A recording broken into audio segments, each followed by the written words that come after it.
Hey guys, it's me Ren, and in today's video, I'm going to be talking about why I stack Canadian silver over United States constitutional silver. And I'm going to show you why, and why I think you guys should add some of this Canadian silver to your guys' stack. So let's just get straight into it. So first, we're going to talk about the format of Canadian junk silver compared to US constitutional silver. US constitutional silver is 90% silver. So in coins before the year 1964 in the United States, quarters, half dollars, dimes, and dollar coins are all made out of 90% silver. So this quarter is from the year 1964. So there is 90% silver in it. Face value is how much money these coins are worth. So a quarter is 25 cents face value. If you take $1.50 in face value, so 6 quarters, 3 half dollars, 15 dimes, whatever it may be, you will end up with an ounce of silver. That is how the math goes for US constitutional silver. US constitutional silver is great because it's very, very fractional and you can trade with people with it. And it makes this awesome sound when you play with it.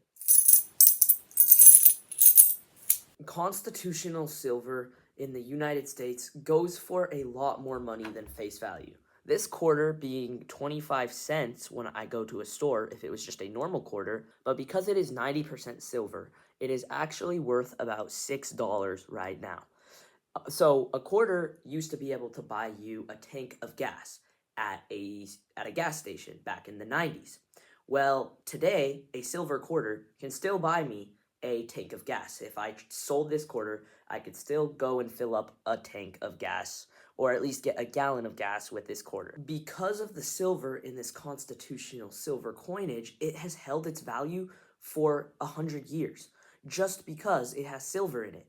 That is the big advantage of stacking constitutional, whether you are stacking United States constitutional silver or Canadian constitutional silver.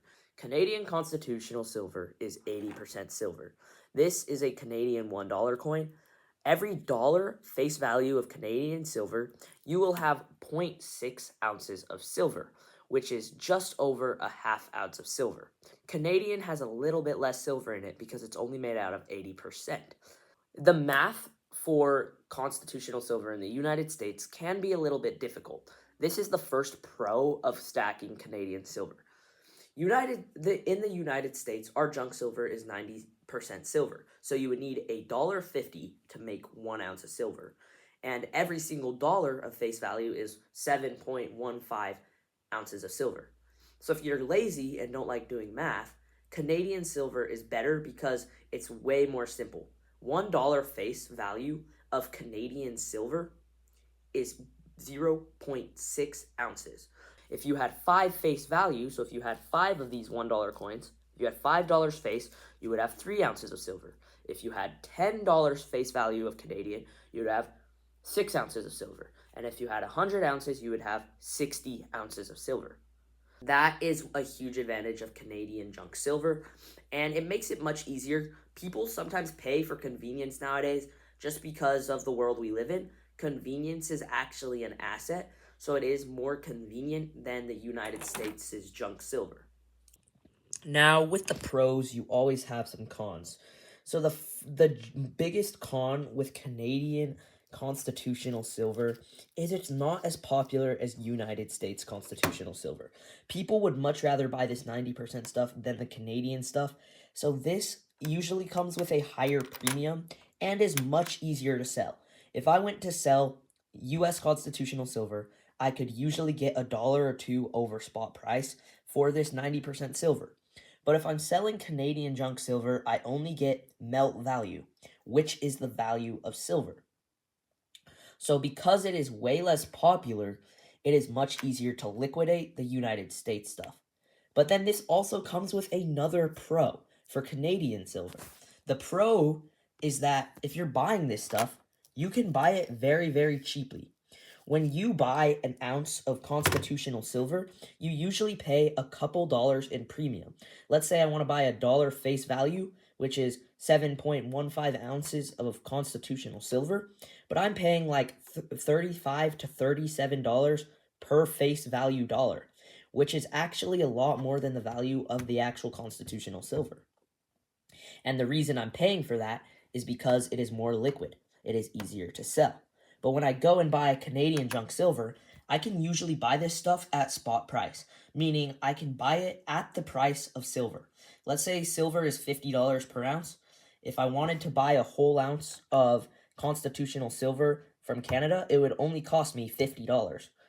Whereas buying this stuff might cost me $55 per ounce instead of 50.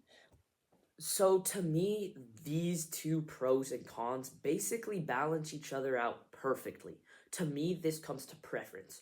Would you rather pay more when you acquire the silver to be able to sell it for more and sell it easier, or would you rather pay less for the silver and have a harder time selling it when it comes to selling? Now we're going to go into some pros that make Canadian silver better, in my opinion. The first one is because of the lack of popularity with Canadian silver, it is not as beat up as United States silver. When you buy Canadian silver, you get less silver loss. Whereas if you buy US constitutional silver, these are usually like really slicked out, they're really beat up, and they're heavily used, meaning you actually lose some of the silver inside the coin. When I'm buying this Canadian stuff, look how nice this stuff is. This is literally from 1964, and it doesn't even look like it's been used once. And that's pretty common with Canadian silver dollars. Most of them are pretty dang nice, so you don't get a lot of silver loss. Another thing I can confidently say about Canadian silver that is a giant pro is because it's less popular, there are less fakes out there. People don't take the time to fake Canadian junk silver because there's no use.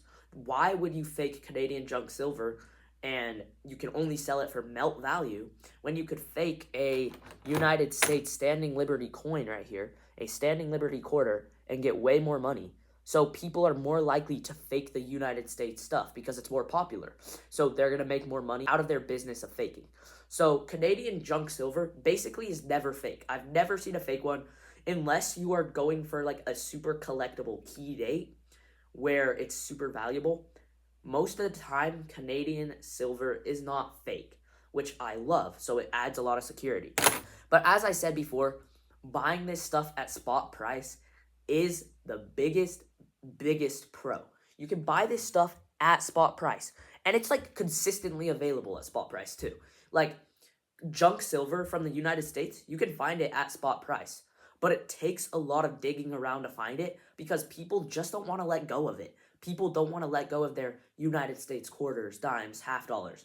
Finding stuff at spot price, the natural value of silver, is pretty rare nowadays because people always charge more money. The issue with Canadian silver is if you cannot buy it at spot price, don't buy it.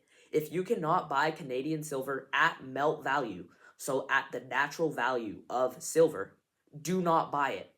I would never buy Canadian silver for a premium, ever. Because when I go to sell Canadian silver, they don't give me a premium back when I sell it. Like, this coin is worth $30 in silver. That is exactly how much I paid for the coin. If I were getting asked to pay $32 for a Canadian silver coin, I would not pay $32. I would only pay spot. Canadian silver also has one very, very big issue. And what that issue is complexity. United States constitutional silver is almost always 90% silver from 1964 and before. So if it's older than 1964, it will be 90% silver. But Canadian silver had to make it very complicated. From the years 1967 and back, it is supposedly supposed to be 80% silver. But if you get a Canadian coin from 1967 or 1968, it could be 50% silver. So I would stay away from 1967 and 1968 Canadian coins because people try to sell you them as they are 80% silver, but in reality they are 50% silver, so it's not worth nearly as much. It's so hard to actually verify if your Canadian coin is 50% silver or 80% silver.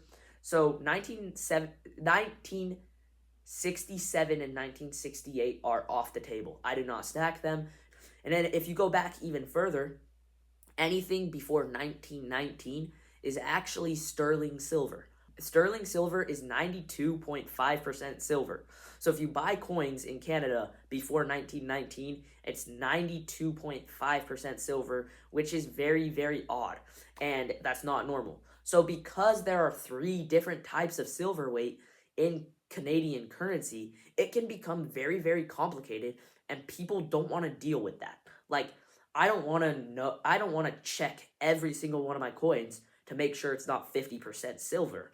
I don't want to mix my 92.5% silver with my 80% silver, because 92.5% silver is way more valuable than 80% silver. So it just makes it so complicated, and this is like a ginormous con of Canadian silver. It can be so complicated if you don't know your stuff about it.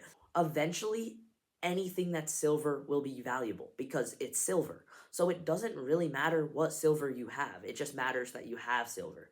And to me, silver has always just been silver. So I buy Canadian because it's cheaper and because it's easier for me to find. US constitutional, that's a whole different story.